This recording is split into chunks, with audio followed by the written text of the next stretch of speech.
Okay, so welcome back to Essentials. I mean, we missed you guys and everything like that. My name is Chase, also sometimes known as the Hijacker, and I'm here with some old friends here who used to be on Essential shows when we were recording all over the place. I'm here next to me is Sean Gibbons. Hello. And next to him is Midhat Khan. What's up? What's up? All right. How long has it been? Oh man, it's been like about 5-6 months or something like that, man. I mean, it's been a while, but a year? Nah, it hasn't feels been like that. a year. Oh God, feels like a year. Anyway, so what we decided to do is, like, now that we're here at Colors, City of Liverpool online radio station, we decided to do some specials, some spoiler-filled specials, by the way. And so the first one here that we're going to record today is the Iron Fist show on Netflix, Marvel's Netflix. And, you know, as usual, there's a lot of mixed reviews around Iron Fist, and, you know, we thought that we'd give you a good cross-section. Midhat is one of those people who gave up on the show halfway through. Yes. 6 hours of my life. 6. And in my opinion, people need to watch it all the way through for them to really give a full assessment of hate or love. And so Sean has watched it all the way through, as did myself. I didn't do it all in one day, so that's probably where you went wrong. I did. I was doing 2 a day. Well, I do about like. So you're adding them up into 6 hours. Well, yeah, 1. Well, yeah. Right, okay. And I saw I saw them all. I saw them all in the weekend. So I mean, first of all, as you can see from my tattoo, I am a mad fan. So I'm a mad fan, and what I don't like, my first pet peeve, is the fact that people who are doing these spoiler-free, these spoiler reviews, and who are talking about the show with big hate, what they're also doing is that they don't have all the information in front of them. So, to start us off, let me just give us a brief history of Iron Fist. Iron Fist was created by Roy Thomas and Gil Kane, and premiered in Marvel Premiere number 15, 1974. Now, let me put that into context. 1974 is just about about 2 years after the death of Bruce Lee. Now, I'm an American, and I saw Bruce Lee at the time that he came out in his heyday. So what happened is that there was a series of Kung Fu comics called The Deadly Hands of Kung Fu. Now, I know you guys are young, but, like, that's where we get Shang-Chi, that's where we get the Sons of the Tiger, and all of that, which is what was very popular in America at the time. And so Iron Fist was kind of like our first superhero Kung Fu fighter. So there's a lot of expectation about him as being the living weapon. You know, so he wore a mask, he had this glowing fist, and he was a master of Kung Fu. But he was also a man out of time because he was from Kunlun. He was trained in a mystical city that only appeared every 10 years. I think that was possibly the problem people had. I mean, people have seen, because like now, back then, like you say, that was brand new, but now it's like, I mean, I personally feel like I've seen that so many times where in a superhero film or TV Fish show. out of water, you mean? Anything, yeah, you'll get like someone who's like gone away to somewhere that's obviously it's either in Asia or Asian culture inspired, and it's caused them to have all this warrior aspect to them, and all that. Tropey. What? Tropey. Yeah. Tropey. Yeah. Yeah, you're right, but Iron Fist was before that. Exactly, yeah. but like people must feel like they've seen it all before, hence why possibly they may have left out some of the origin, or possibly. Well, no. We'll get to what they left out, but I mean, my point is that just again, bring it into context.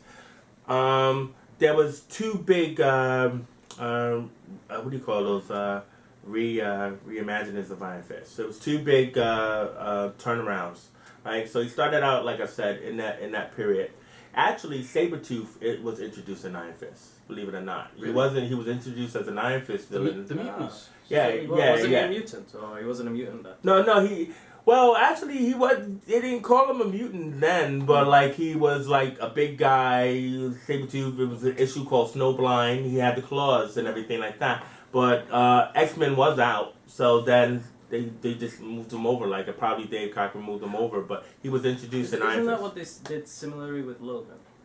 Like he just. Well, Logan was introduced in Incredible Hulk and everything as a villain and everything, and when they were looking for international heroes for the new X-Men, then they just picked him up and everything like that. So so little Easter eggs right there, but. So there was 2 revivals of Iron Fist. The first one was when they decided to. Luke Cage was doing Hero for Hire, and he started to have flagging sales.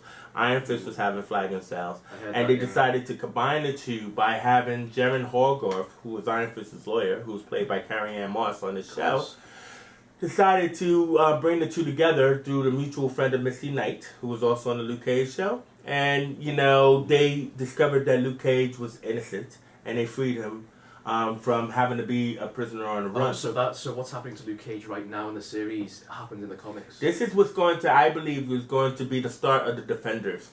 What I'm really cool, that's what I love about this show, is like if people just watch the show, whether they're a fan or not, is that they could understand that if you watch Luke Cage all the way through, in the end, the guy the painter guy, the chess player in Luke Cage's barbershop, found the file that had Luke Cage's innocence. But he probably didn't know who to give it to.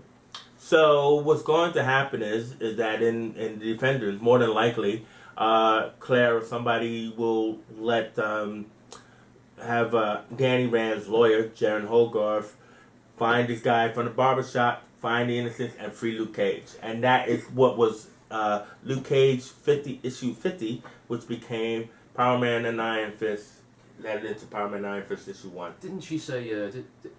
Didn't she say she was going to talk to Matt about it? Matt Murdock? Well, yeah, no, exactly. But Matt wouldn't know. What I'm trying to say is that this is how the linkage will be coming with Defenders and everything else like that. But, so then we've gotten for about 10, 20 years, which is probably your generation, we got Power Man and Iron Fist. I'm trying to say Iron Fist started out just as a solo. Then, in that revival, it became Power Man and Iron Fist. And then in the final revival, Matt Fraction's revival of the Immortal Iron Fist, that's where we got the 7 Capitals of Heaven. That's where we got the Crave Mother. That's where we got all of this mystical storyline, as well as Orson Randall, who, as we just talked about, was in he was in that film that Bakudo, in I believe it was episode 8 or 9, shows Danny Rand, the original Iron Fist, with 2 glowing Iron Fists, by the way, and the mask that we all waited to see forever. We did see it for about 5 minutes in an episode, like episode 9, where he watched the film from 1948, which you did not see because you gave up on episode 6. It was painful, exhausting, and there were so many things. So many He's things. written the list. Right, so now that I went through the history of Iron Fist and everything like that, Midhat wants to be able to go through his bullet point list of what disappointed him only after 6 episodes. Go for it. Well, I think there's one thing we can all agree on. The martial arts was crap. Okay, we It can... was crap. Okay. I mean, Okay. most of the daughter of the dragon, when she was doing those cage fightings, they were all swings, firstly. Secondly, whenever she tried to kick with her left, she couldn't kick with her left. It was bugging the hell out of me. At first it wasn't bugging me, but then when you break it down, she's supposed to be a master of karate, and she can't fight. See, And this is where I feel if you're left gonna out. watch I a didn't show, notice these things. I didn't when notice you anything watch a wrong show with it. about martial arts, you want to see good martial arts, Yeah, I also want to see somebody get punched in the face, what she did. which she did, but she Brutally. didn't do And it she very beat up well. 2 guys bigger than herself, and she's also sexy hot. And she's in Game of Thrones. Well, that's why. She's in Game of Thrones, sexy hot. Oh yeah, she is in Game of Thrones. She's one of the Snake sisters. Yeah, I remember now. Anyway, go back to your bullet points. Alright, so those are my issues with the fights. Mm-hmm. My other issues are with the characters and performances.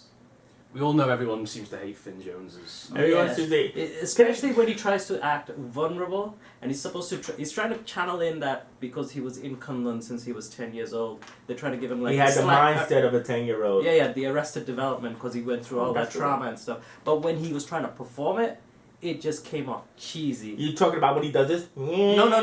It's not that. It's when he's like in. I think when I first started noticing it was about episode 3 or 4, and he was talking to Joy, and he was trying to talk to her in a like childlike manner. Yeah, he And did then you do look that. at him, and he's like, it looks like he's trying hard to act like a 10-year-old, then be a 10-year-old, and that was bugging the hell out of me. Yeah, okay, So okay. the performances, character-wise, a lot of the characters. This is actually more plot-related. That when they resolve some of the characters of each week, you think that it would lead somewhere.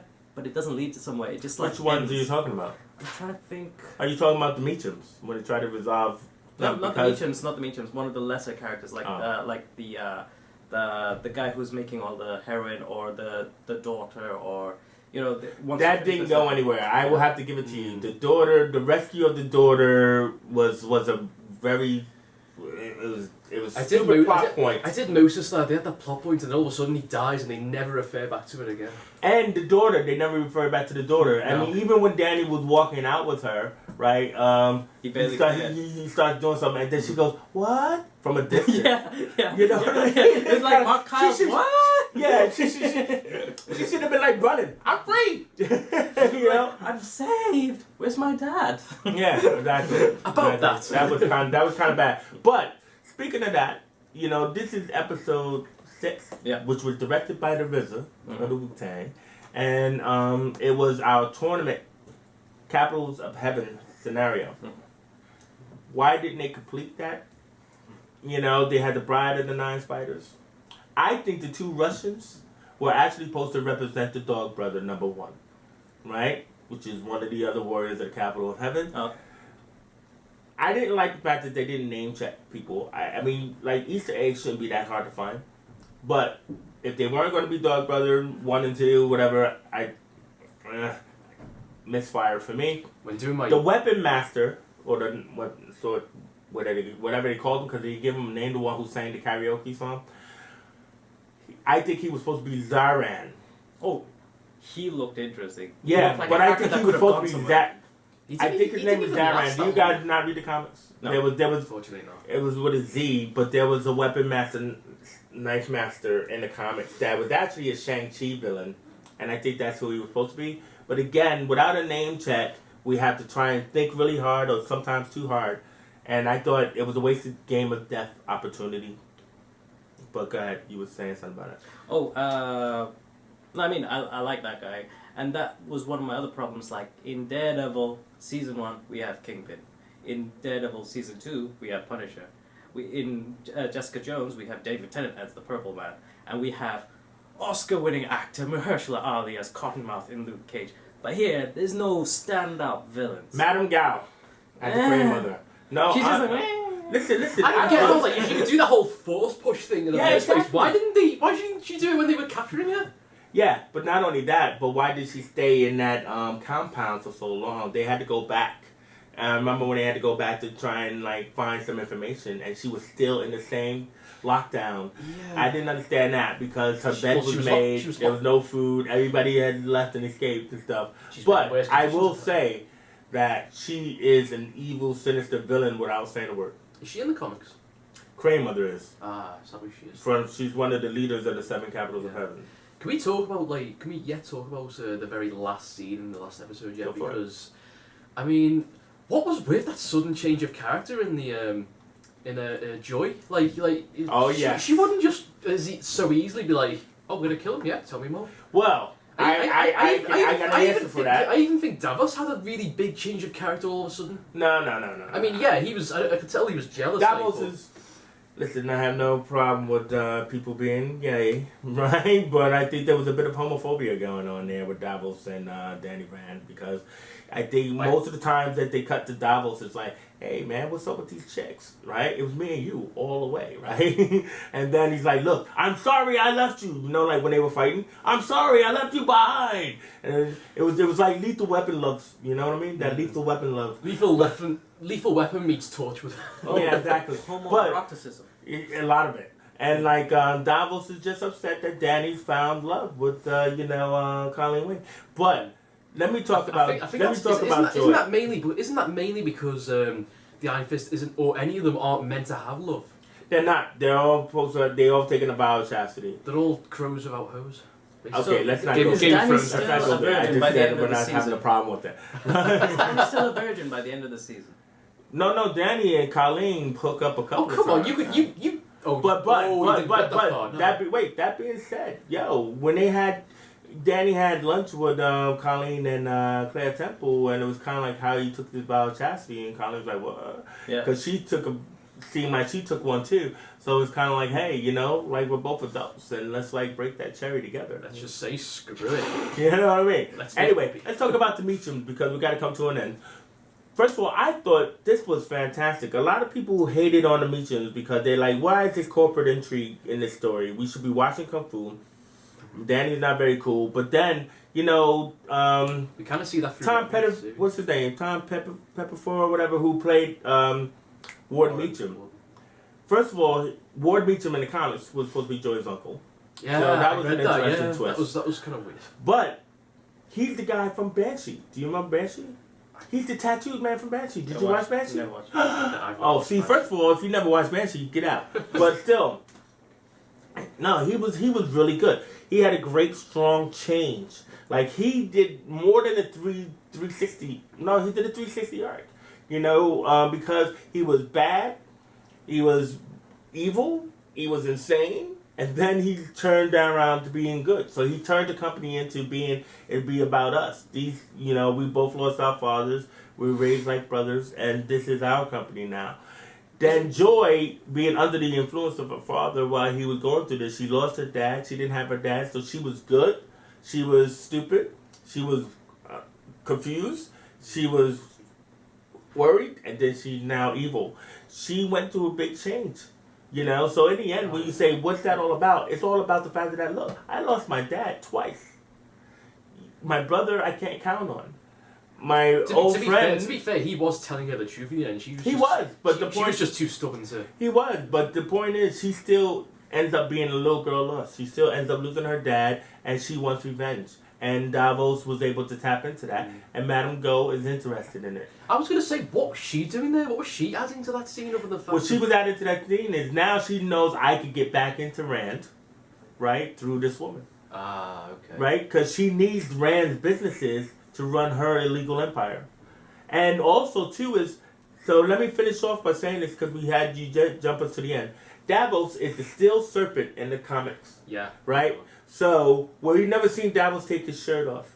Davos is supposed to have just the serpent without the wings. Because what they do is that they absorb the chi from Shao Lao the Undying. But Davos in the comics ends up absorbing the chi from Danny Rand. I was hoping we get that. We should probably definitely get that in the season 2 and everything like that. But that's where we're going. Is that he becomes the steel serpent and he also will have the chi power. But that is him in the comics. So when we first saw the steel serpent symbol in Daredevil, it was kind of like, uh-oh. And now we got Davos. It's like, uh-oh. And then they start out as good and then now Davos is evil. We're moving. So the whole thing is moving. If people let the story play itself out, and stop expecting it to be something you want it to be. And let it be what the writers have given us. That is what I'm just trying to say. So I'm hoping that like people missed can... opportunities.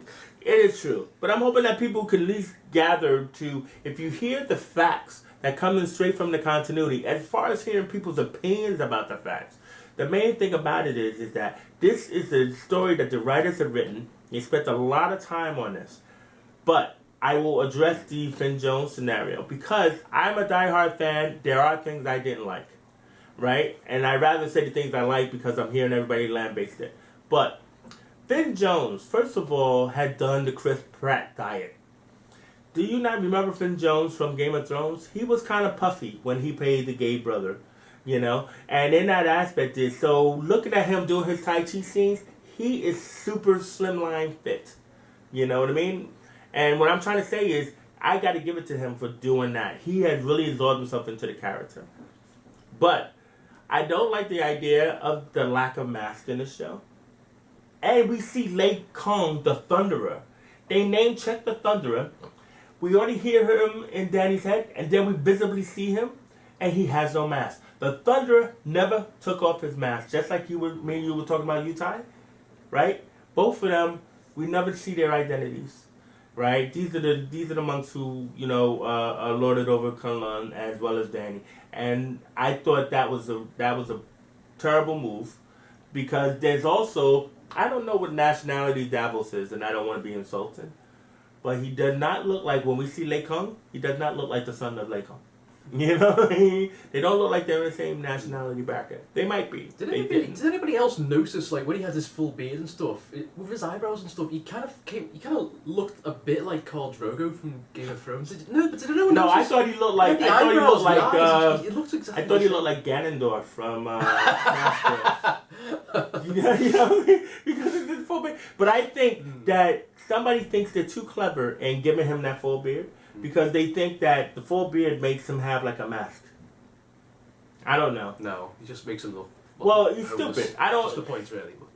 There's no reason to have a full face mask, a full face facial beard like he has, unless they were trying to give him like a unique look in his face, as opposed to just being some baby face, good looking guy. But either way, it didn't work. So that didn't work. I love the corporate intrigue. I love the insanity. I love the drug angle. You must have loved the the hard way opening. In that scene with the 3 women pulling the drug carts to steal certain drugs that they were selling. Yeah. Did you remember that? Oh, yeah. Yeah, that was like 3 the hard way. That, even though it didn't seem like it didn't go anywhere, but it was still an intriguing opening for an episode. The betrayal of Colleen Wing being a member of the Hand, that you did not see any of this stuff coming, and that was really good. And Danny's anger lasted also long enough. Claire Temple, we all love the Night Nurse.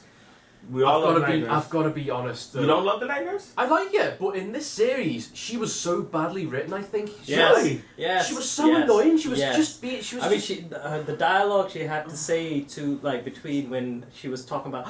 The Hand. The dialogue she was saying, she said, Rosario, you're so talented. You're so much better than this. Well, because this is a problem with the Netflix shared universe is they want a name check, but they don't want to actually go beyond the name check. So Claire is the only one that knows everybody. So now this is like, come on, Claire, this is the 4th episode. You need to pick up a phone and call Matt Murdock, or I know you can't call Luke Cage, but wait a minute, did you notice that she gave Danny Luke Cage's t-shirt? Yes, I saw that. Yeah. So, but did you see? What was great about that scene was. Did she watch it Did first? you? No. Did I mean, she got that shirt somehow. Well, no. Yeah, I know. Yeah. She did. But she said, "My friend left us here." But like, it's still a bit sweaty and a bit sticky. He said he preferred the yellow one. yeah, exactly. But it had a bullet hole in it. Yeah, only one though, which. Yeah, that was quite strange that you only had one. But did she do that? But no, what I'm trying to say is it was an implication for Danny to have his first kind of like inkling of Luke to say, "I hope your friend is all right." You know what I mean? And then so when he meets him, but he wore the shirt for a while as well to give that symbiosis. So I thought that was kind of cool. I think the show is very clever, too clever, and not clever enough. Where it's like we want more than just an I think what you like is like the little references and the little things like Easter that. eggs, yeah. But they didn't focus enough on the core story. No, they didn't. I mean, well, no. Core story lasted long. It lasted to its 13 episodes. What would have been interesting, although they didn't have to go through with it, was like, well, he's a kid who was raised in a monastery with powers, and then all of a sudden he's a corporate billionaire. Yeah. But he still has Arrested Development. Yeah. And he's also a kid with superpowers. Yeah. And he still has Arrested Development. You could just put a commentary on either Batman or Superman, how destructive it actually could be of having somebody with those kinds of background in that kind of position. That's the only thing I'll say. Even like going back to the comic book origin, I can see why Bruce Wayne would need his millions. Yeah. I can see why Iron Man would need his millions. Why does Iron Fist need his millions? I mean, that's not me. He doesn't need it. And also, what they said is that Iron Fist is going to fund the Defenders. So, what they said is that that's going to be his role. Is he's going to be the Tony Stark of the Defenders? So he's going to buy them a jet. He'll buy them a house. No, yeah, you have a clubhouse, you have a jet, you have whatever you need because he had the billions. You know what I mean? We're going to have to probably bring it to an end, and I'm hoping that the camera's still rolling. But like in that aspect, though, let's just talk about the power of the Iron Fist. I mean, how did that look? How did it come up for you? It feels like it was determined on whether it would be a useful device. Like if there's a big metal door, his Iron Fist is always there. But if he's fighting people, it's not always there. Because if he hit somebody with an Iron Fist, he would break. He would go Riccio on them and punch a hole. Riccio is the word. Yeah, exactly. And he didn't want to do that, so I think that was fine. But when he punched the floor, it took out the whole floor of the building. I mean that. Or when he came sailing through the window. and everything. See, you missed all of this because you didn't, you gave up. So he came flying through the window and everything with the Iron Fist, and there was just a lot. But I didn't get to say about I think I already said about the 1940 video where Orson Randall had the double Iron Fist. He also used the Iron Fist for healing, so he healed Colleen Wynn, who was poisoned. Mm-hmm. Oh, you didn't even see the Drunken Master fight. Oh, I heard about that. That was like Jack. That's good. I was like, that was awesome. Awesome. The whole time I was thinking, please say he's going to become a regular character on this, and then he beats the absolute shit out of him until he's nearly dead. I'm like, no, I don't think he's going to get up. No, he's not coming back. But like, it was awesome that they had the Drunken Master fight, and Colleen had the Swordswoman fight. I mean, there was a lot of fighting. I was thinking, like, if he's that drunk on the door, why doesn't Madame Gao kill him like the guy? No, because she knows that's his skill. His thing is to block anybody from coming in. That's what he's like a homeless guy at the door. I didn't know at first, but then that's why I was confused at first, and then he's done the whole drunken fighting thing. That might be you were thinking, why is there a homeless guy? Because she killed a guy because apparently a normal guy.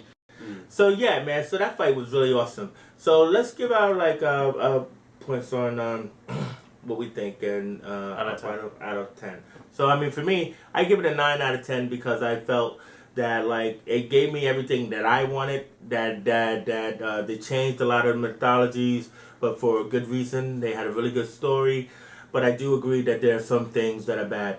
I did think that they spent too much time in the insane asylum. But either way, I give it 9 out of 10. What do you give it? I give it a solid 7, just because I'm rating the other ones. Definitely Luke Cage is still my favourite. After that, Daredevil season 2, and then obviously Jessica Jones. But I definitely rate Daredevil season 1 as my least favourite because after the first 2 episodes, it got pretty boring up until episode 10.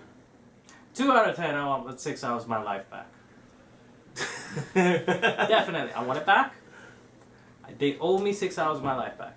And I say Netflix owes me 6 hours of my life back, and I want it back. And I say if you watch the next 7 episodes, then you'll get it back. So anyway, I don't think I will. I'd just like to thank you guys. Time doesn't work that way. Yeah, okay. I'd like to thank you guys for coming back, and we'll get things sorted, and everything like that. And join us again when we watch Logan, and we talk about that, So welcome again.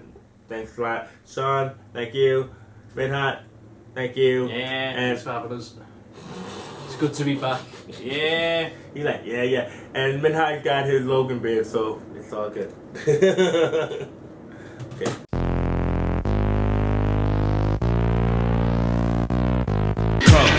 Color.